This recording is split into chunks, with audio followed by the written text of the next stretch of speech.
Hi, this is Robin. I have been experimenting in the past couple weeks with different ways in Photoshop to adjust or make changes to tonal values of my photos in Photoshop. And some of my pictures ended up looking a little flatter or not having kind of the punch or the wow factor that I wanted them to have as the way I captured them in the camera. So I'm trying to do some adjusting in Photoshop to give them a little bit more personality. Because I've been spending some time experimenting and trying different things, I thought I'd create some short demo videos to show you what I was doing and see if it's something that you might want to try too. So I'm going to do a series of 3 short videos using different methods of tonal value adjustment in Photoshop. And what I'm hoping that maybe you can achieve, like I find I've been achieving with some of my pictures, is that if you do tonal value adjustments, you can add some more depth, some more dimension to your pictures. You can draw attention either to or away from different parts of your images to make them stand out or get less noticed if they're distracting. And then you can also, as I said, just kind of give the picture more overall pop if it's a little bit flat or dull looking or duller than you want it to be.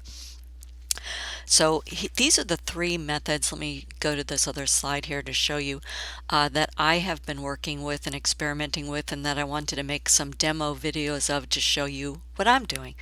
This first video is going to use the method of image apply image. And I'm going to show you 2 different approaches to use image apply image. The first will be directly on a photo. And you can either add a mask or not. It'll be optional, up to you, depending on how you think apply image works on that image. It may be finished right after doing apply image and not need the mask. Another method is to use image apply image to generate a luminosity mask on an adjustment layer, and I'm going to show you on curves, but you can also possibly try masks on a layer too. So the luminosity mask will let you work on the shadows, the highlights, and the midtones of the image. So anyway, so let me show you and then how that works in this first video. Second video, I'm going to do working with a black and white adjustment layer plus a blend mode. And the third video, I thought I'd do what I call selective light sculpting using either curves or levels as an adjustment layer. So as I said, the first video I'm going to focus on image, apply image, and 2 different approaches. So let's get started on that. This is the image that I'm going to work on. It's one that I took, I think, in Canada years ago. And to me, it's kind of flat and dull looking.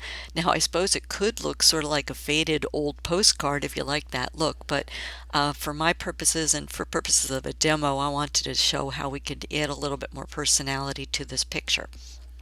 I am, as I said, working in Photoshop, not Lightroom, and I just wanted to give you a quick tour of my Photoshop workspace since I have done some customizing to it and don't want you to get confused as I'm working in the demo. So I have all of my toolbars docked to the right, so everything I work with is just in one place to look. I have my layers stack up on and layers panel up here at the top, so all of my thumbnails of images will be here. The layer masks will also appear here, and my properties panel is down at the bottom, so any of the histograms or the adjustments that relate to specific adjustment layers will be appearing down here. The first thing I do when I'm working with any kind of processing in Photoshop is I duplicate the layer and I drag it down to the add new layer, and it makes a duplicate copy, and I work on that, not with my original that I might ruin. So I said the first approach I'm going to show you for image apply image is to work directly on the photo.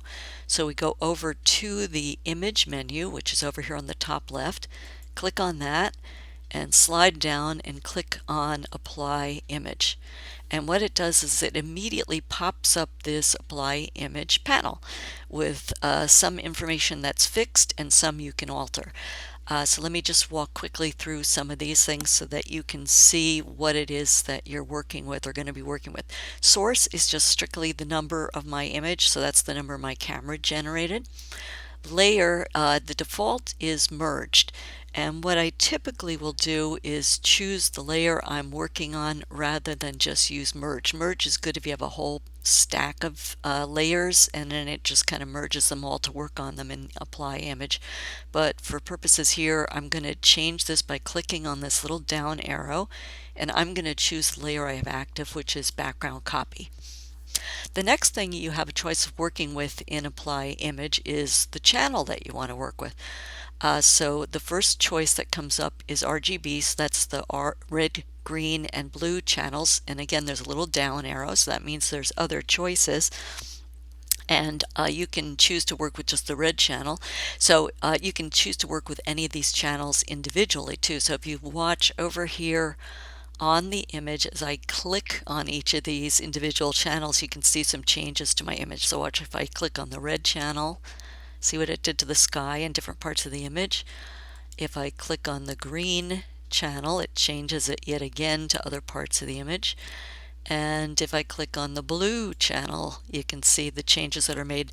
So basically this is just a trial and error that for your image, try each of those options, the red, green, and blue, and I found that transparency does nothing, so I just ignore it, honestly. So I'm going to be working with the red, green, and blue channel. I'm going to leave it on all three channels. The target is this image again, so this is what Apply Image is working on. And then you have a choice of different blending options that you can use in Apply Image. The default that comes up is Multiply.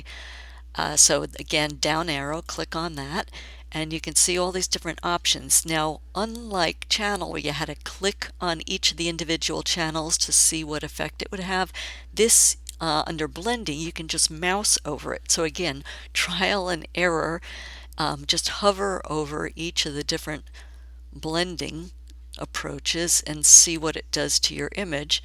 And then you pick, based on your personal taste and the look that you want to achieve, which kind of look you want to have your image get. And so you can see what the different ones do. I'm actually going to choose add. I think that it's very extreme, but I think you can see very definitely that there are tonal adjustments being made with it at that level. So again, I'm not recommending you use add or that you go this extreme. You have to do what suits your taste. The next option you have is to adjust the opacity. So if this is too much, I'm going to left click and hold down that left click button and click on the word opacity and slide to the left and lower the opacity. And you can see the more you lower the opacity, you can control how much of this effect is being added on a global basis across your image. So I'm going to actually leave it at 100% just because, as I said, I think it makes it easier to see what's happening. And I'm going to click on OK to accept the choices that I've made in the Apply Image panel. Okay, and so now it's been applied back to my active layer. So what I'm going to do is relabel this to call it Apply Image so that we know that's the layer that we used Apply Image on.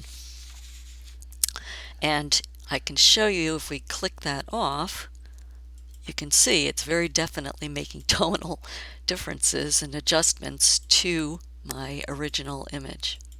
Okay, so let's click back on here. Now, if this is too much for you, you have, I said, as a choice, you can just apply image to the image directly to the layer directly and quit if you're fine, or you can add a mask and take away some of what's been added in Apply Image.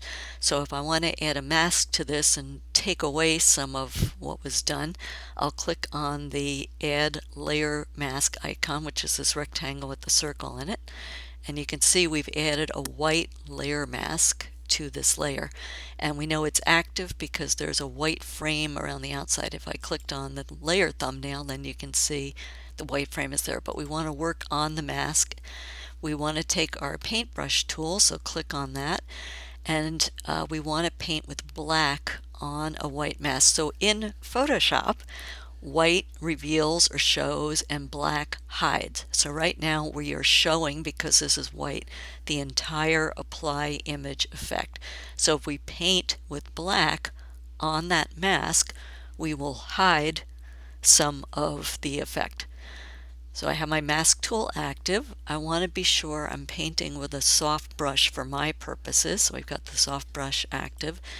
And I don't want to take it away 100% because that will take me back to that very flat, soft image that I had originally. So I want to guesstimate that I want to go down to only, I don't know, like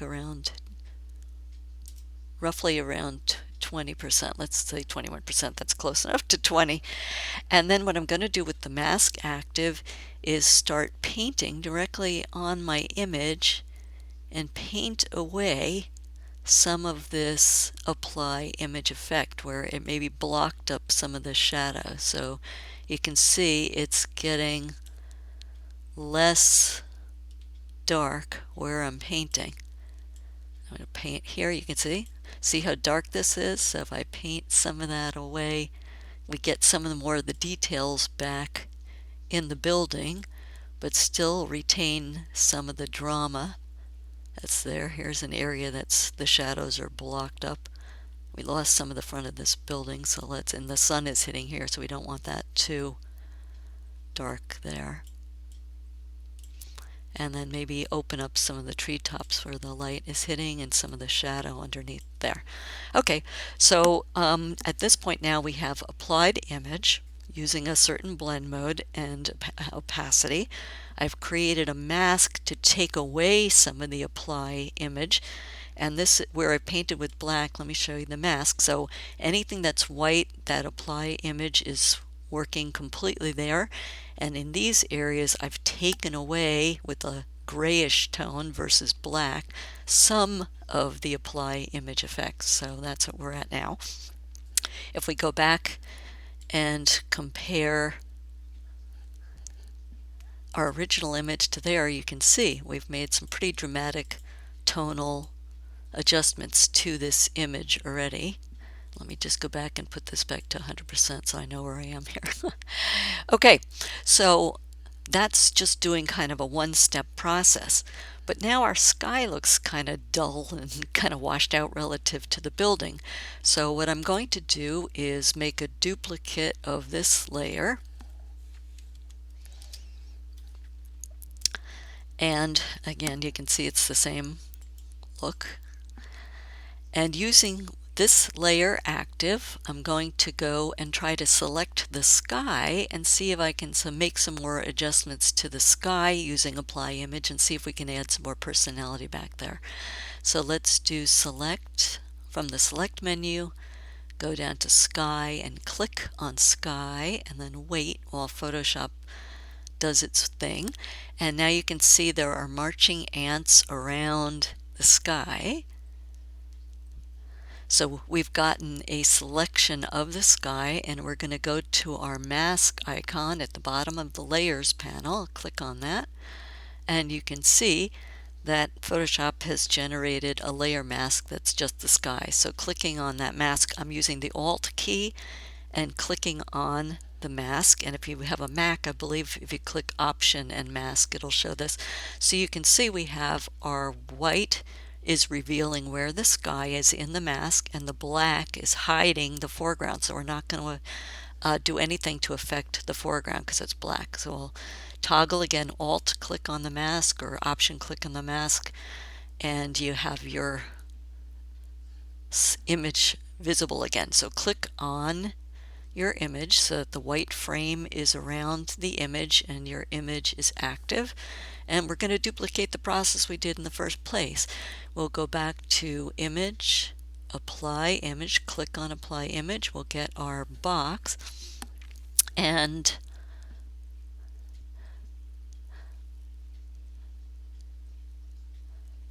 we can go to Layer 1, change the layer, get all of the channels active. Let me put this back to multiply because we want to darken this, so we can look at either darken or multiply I think what we want to do is stay, yeah, we don't want to go super surreal weird. We want to stay up in this section where we're darkening the sky. So either darken or multiply. Color burn is doing some color changes I don't like. So let's, well, one other thing we might want to try here. Let me just look at this guy and see what red will do. Yeah, I kind of like the red channel. So we're on layer 1. That's where we're working right there. See, this is how I work. It's very experimentally, so bear with me in the video. I like this red channel active for this picture because to me it looks like a very retro building, and this has a retro look to the sky. And let's see what happens if we do a darken, multiply.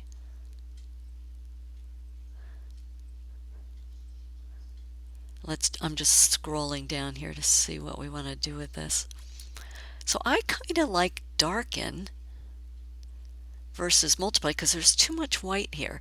So I'm going to stick with darken on this one, and I'm going to take this up to 100% again. And I'm going to go with that look because I like that desaturated looking sky for my look. So again, you have to experiment, but I'm just telling you, you can do a two-step process if you want to work with some other part of your image. So this is just an example, not saying what you have to do. And so I kind of like that. You can do some feathering with the mask active. You can do some feathering if you want the line between the buildings a little softer. So I really like that look that we've gotten here with the sky and the whole image adjusted. And so you can see you've added a lot more personality. If this is just too extreme for you, you can go up to the opacity control in the top of the layer panel and pull that a little bit down there. And now we've got that a little bit less. If this is okay on this layer,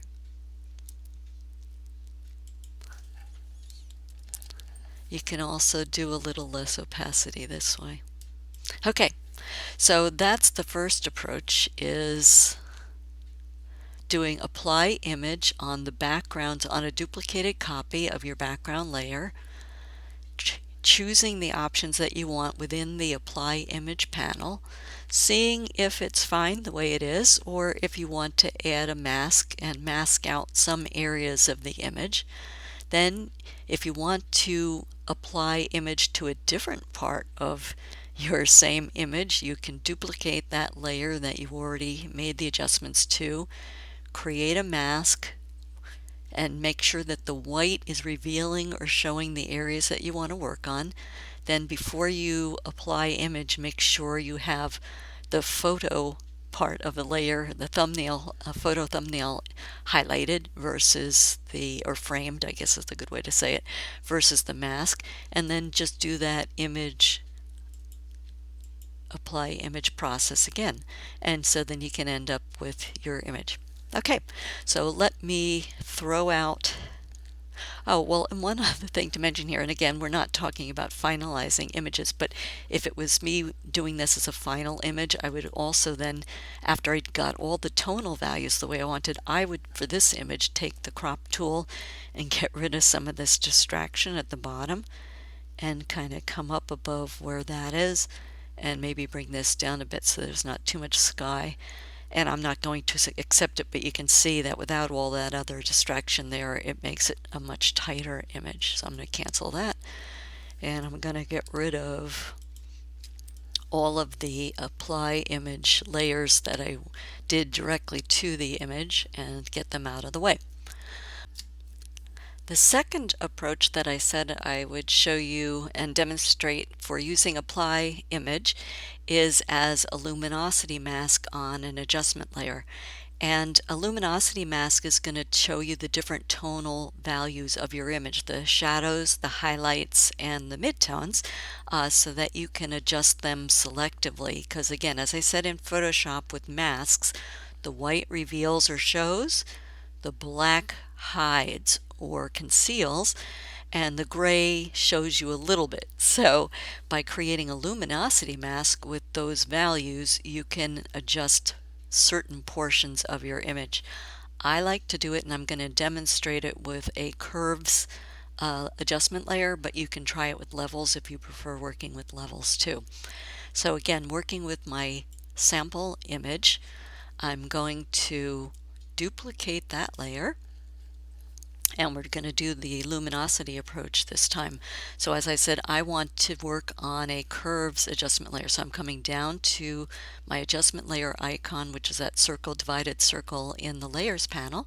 Click on that and select curves, and it adds a curves layer here and shows you the histogram at the bottom in the properties panel.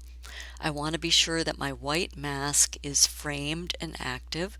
I'm going to turn off the eyeball for that layer. I'm going to turn off the background copy, and I'm going to leave the eyeball on for the background image. So eyeballs off for these two, mask turned on and framed for the curves layer. Going to go back over to image, apply image, click on that, and it'll pop up our apply image panel box again. And this is the selections box or panel box, whatever you want to call it. And you can see it's already generated a mask based on the tonal values in this image on this curves layer mask. I will leave it on merged because, as I said, it's gotten all three layers and it's looking at it as if they're a stack of images. So it's looking at the appropriate content layers within this layer stack. So here's the RGB look of the mask. So watch over here and see if you see how it's changing. Here's the red layer. So look at that. That's opened up more white. So that by having more white in the mask, there will be more elements of my photo that I can adjust because they'll be showing in the layer mask. Let's see what green does. Green makes it darker and makes less adjustment possibilities in the sky because it made the sky whiter. And let's see what blue does.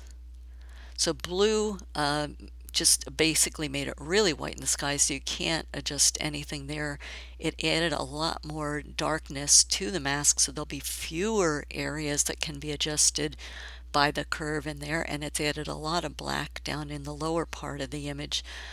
So I don't care for that. I think I'm going to choose the red channel because I think it gave me the most flexibility to have some areas in the building where I can adjust. There's some grays in the sky, so I can make some tonal adjustments there.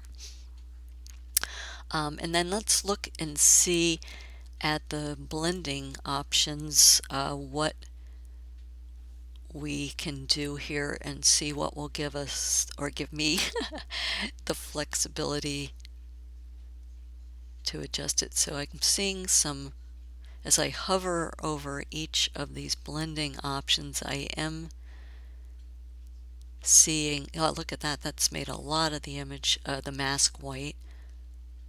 Linear light does some. I'm going to go with pin light because I'm seeing a lot of white areas that are going to make more areas of this image adjustable, but it's a little extreme. So I'm going to click on my left mouse button, keep it depressed, and drag to the left till I get, I don't know, maybe around 70, yeah, roughly around 75%, 74%, and click OK. All right, so I've created a mask based on my image by using apply image. So it's basically making a copy of your image and turning it into a mask.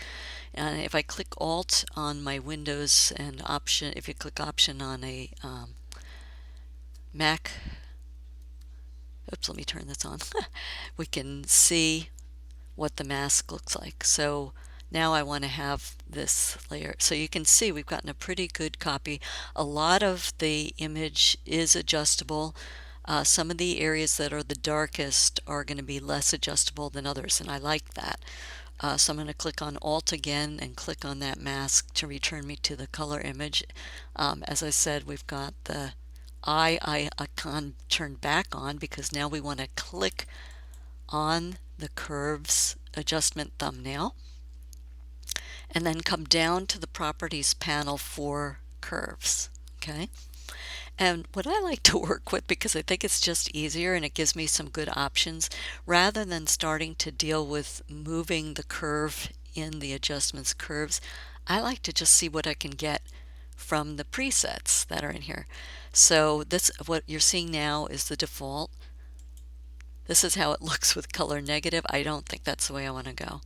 Cross process gives you a different look. So I'm just showing you some of the variety of looks you can get. Here's a darker version of a curve using the RGB channels. So that's already changed and giving you some more tonality, but I'm still not seeing enough contrast with it. It is darker, but there's not enough oomph to this. This is going to increase the contrast. So you can turning that off and looking at my contrast versus original. It's a little better. What about lighter RGB? No, that's definitely not the way to go. Linear contrast. That's not giving me much more contrast. Medium contrast. Very subtle, so if you want something more subtle. We don't want to create a negative. This is like a photo negative, so that's definitely not going to do it. Strong contrast. Okay, so this I like because this is giving me, it still looks like realistic, but it's definitely giving me more toning and more value than the original image.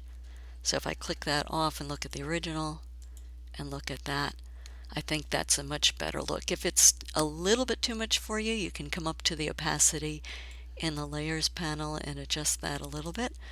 But I think that's done a dramatic improvement to how the curves has given some more pop to this image and some more dimension. Now, again, if you want to do what I did earlier and make a copy of that,